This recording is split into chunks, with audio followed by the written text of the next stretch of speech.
What's up guys, Sal here. So the Google Pixel 3 XL is leaking from everywhere. We have tons of pictures of the device, we have an unboxing video, an extended hands-on video. I mean, we know almost everything there's to know about the device, and still we're almost 2 months away from the launch event.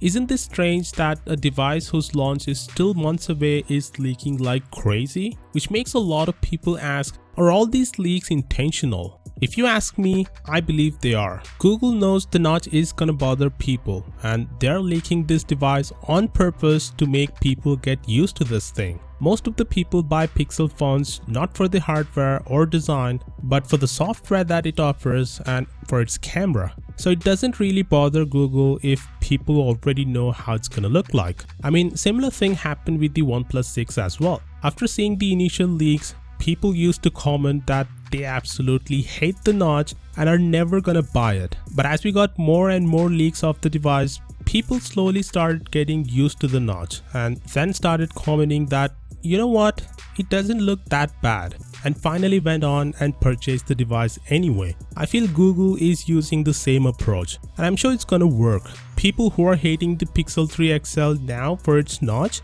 will defend the device when it finally launches, saying it's not a big deal, you can hide it, or it doesn't bother them and whatnot.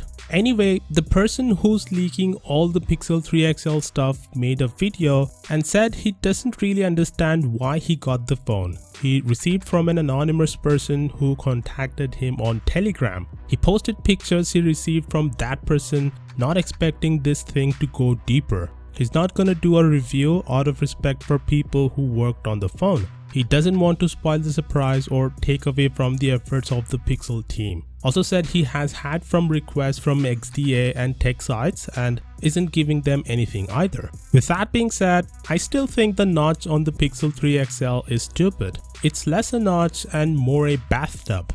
There's a bathtub on your screen.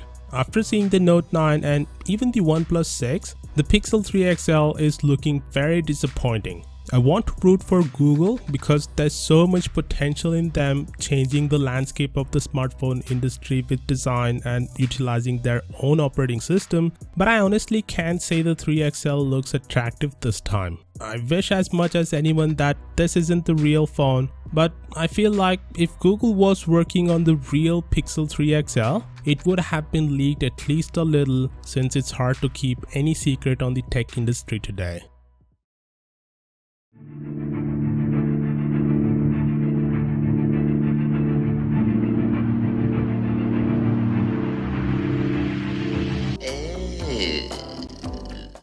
Okay.